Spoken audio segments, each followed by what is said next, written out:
In the next 10 years, over the course of the next decade, AI, artificial intelligence, machine learning, large language maps is going to grow to nearly a $2 trillion total addressable market. The market is going to be absolutely freaking bonkers. Make no mistake about it, Palantir is in prime position to prosper over the next decade. They were already going to prosper, in my personal opinion, over the next decade. However, whatever's happening right now in the world, the revolution right now, is setting the stage, not at a local level, not at a national level, but on an international world stage and beyond. Let me explain what I mean by beyond.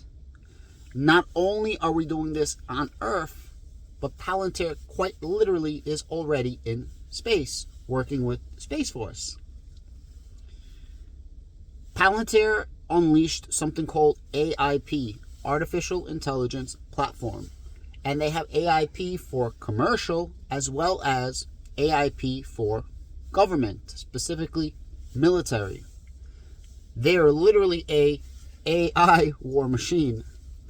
The thing is, don't let anybody fool you. Palantir is super about data protection, regulations, and being able to work with existing rules and regulations within the confines of certain parameters, and being able to produce, execute, and give you an extremely robust and usable product within those parameters. And if you've been listening to Dr. Alex Karp, if you've been listening to Shyam Sankar, then you guys would be knowing this. Us in the Palantir community have been saying this for quite a while. Of course, there's tons of haters out there, but we know different. Do me a favor, go on YouTube right now and just type in Palantir. Watch how many new YouTubers there are, and I love it. I'm all pro that. I'm not hating at all. Watch how many new YouTubers there are talking about Palantir. Watch. Even big YouTubers, right? Jeremy LaFay is all of a sudden talking about Palantir. I mean, I know he bought into it, but now he has, I think, 2 or 3 videos in the last week about Palantir. Many smaller YouTubers are talking about Palantir. On top of that, non-Palantir associated social influencers, specifically in Twitter, as well as blogs, are talking about Palantir. I forgot his name. The guy has like 150,000 followers. He talks about AI technology, and he literally posted about the AIP. In response, Elon Musk actually commented on that. Palantir is building a future, not only for them, our country, our allies, but for myself and my family, and probably yourself and your family, because you're probably invested in Palantir. Palantir is establishing a regional hub in Lithuania, expanding on their existing relationships. Dr. Alex Karp in the last quarter did no less than half a dozen interviews and public speaking events. On the same day, Shyam Sankar is testifying for AI in the military in front of a congressional committee. Not just himself, there was 2 other people, 2 other doctors. They kept calling Shyam doctor instead of Mr. It was funny. And the same day, in front of the UK Parliament, there was another high-ranking, I think his chief data officer or something like that, white dude, long hair, like till here, you guys know who I'm talking about, was testifying in front of United Kingdom's Parliament about the same thing, AI in military. Both were asked, should we stop producing AI? Because, there was a signature signed, let's slow down doing AI for the next 6 months by Elon Musk and a bunch of other people. But I'm just saying, it's not a coincidence. UK and US are interviewing us at the same exact day, talking about AI integration in the military. How's it going to work? So on and so forth. This AIP is absolutely revolutionary. The problem with ChatGBT is very limited in the assets they use in order to do AI. Let me explain to that. Their capabilities are huge. It's really cool, ChatGPT. I use it all the time. I literally have videos about that. But I made a video the other day where I asked ChatGPT about Palantir, specifically about AIP. The assets you put in is the information you put into ChatGPT and what information ChatGPT can use. And it's only as good as the information you give it.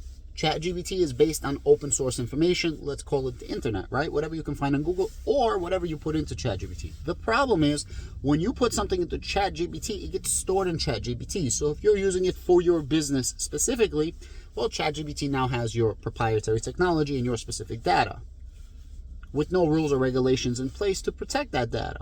And what if ChatGPT gets hacked, right? For example, and I love ChatGPT. Palantir's AIP is totally different. And I'm literally going to quote ChatGPT. I asked it, is AIP for Palantir as revolutionary for business and government as ChatGPT is revolutionary for us and everyday use? And ChatGPT says, yes, this is as revolutionary to business government as ChatGPT is for personal use. I mean, I did this live and I have a video on it. I'm not just like talking out of my ass. I'm not talking shit. This is a fact. It's true. The data that's going to be used in AIP is specific data based on your specific company or your specific governmental use. It is absolutely massive. At the very least, you can chat, you can talk, and it gives you inputs, right? So you have inputs, it gives you outputs. You have inputs with whatever you put in, and the output is what you get back from AIP. It's massive. It's not small. It's huge. Palantir is trading just sub $8. Now, a lot of my subscribers ended up buying Palantir at 6 and 7s and are super excited because they're actually up.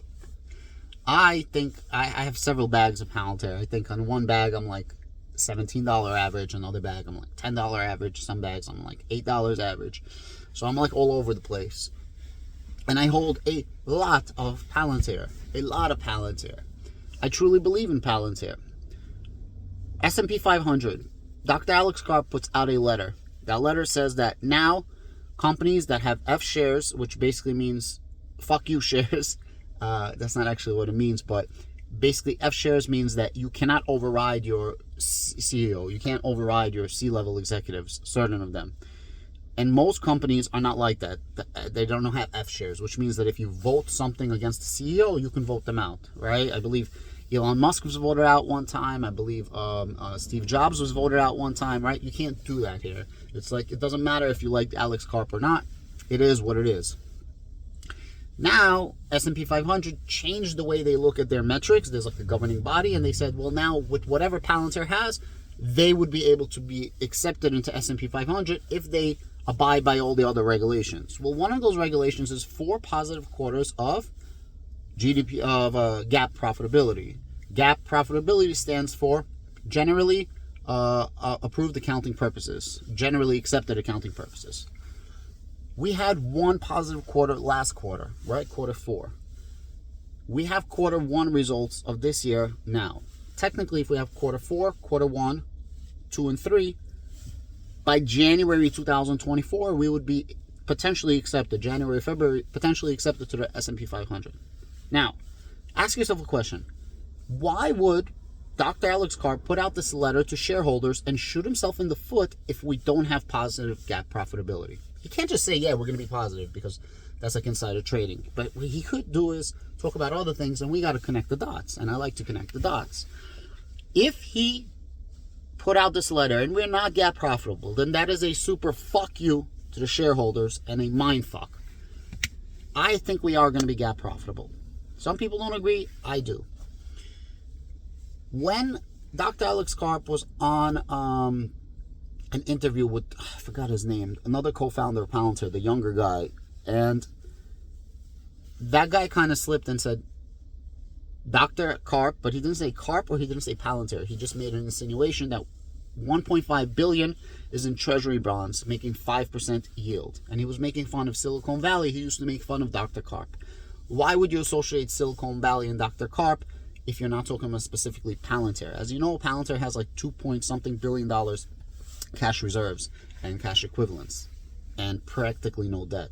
So I believe last quarter we were able to sell a partial ownership of one of our partnerships, and that's how we made GAAP profitability. This quarter, I think we're also going to get GAAP profitability. One of the ways is because we're going to be getting interest from those treasury bonds, right? 5% on 1.5 billion is 75 million. 75 million divided by 4 is approximately like 18 extra million. That 18 million is going to push us over GAAP profitability, well, which allows us to still work on innovation. The main thing about AIP and platforms of Palantir is all platforms connect to each other. Foundry, Gotham, Edge, AIP, Constellation, everything Palantir does all connects to each other, interconnected between military, non-military government, and commercial uses. Palantir has a huge opportunity to seize the moment, and I truly do believe they will seize the moment. Besides for Karp hiring a marketing director or like a PR, PR, and he admitted that he hired a public speaker. This was 4 months ago. I called it, check my videos, that he must have hired a public speaker, and he admitted it like about a month ago in one of the interviews. They're playing the game. So besides for the crazy technology and the crazy innovation, they're literally finessing the game. They're playing the game. And hopefully the sentiment is changing. Also, besides for checking YouTubers, Palantir, just type in Palantir. There are tons of more articles about Palantir right now. Some good, some bad, but so much more recognition than there was. It truly does seem that the sentiment of Palantir is starting to turn the corner. And I'm really, really glad that I'm able to be part of this community and hold Palantir in my portfolio. Now, I am down on Palantir in general. However, in some of my Palantirs, I'm up because I was buying on the dip. We'll see what ends up happening. May 8th, we're going to have earnings. I'm super duper excited. And I just wanted to let you guys know that in my opinion, I think the best times ahead of Palantir, or the best times for Palantir is ahead of us.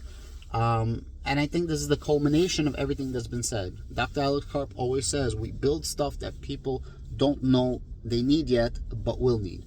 He really did, or they really did, Palantir build a ChatGBT before ChatGBT was popular. And I read an article earlier today that like Palantir builds a ChatGBT based AI application for war. Like, dude, it's not ChatGPT based. Palantir has been doing artificial intelligence before ChatGPT was a thought in anybody's mind. And shout out to ChatGPT because I freaking love it. But don't you dare speak about Palantir without putting some respect on their name. Have a great day.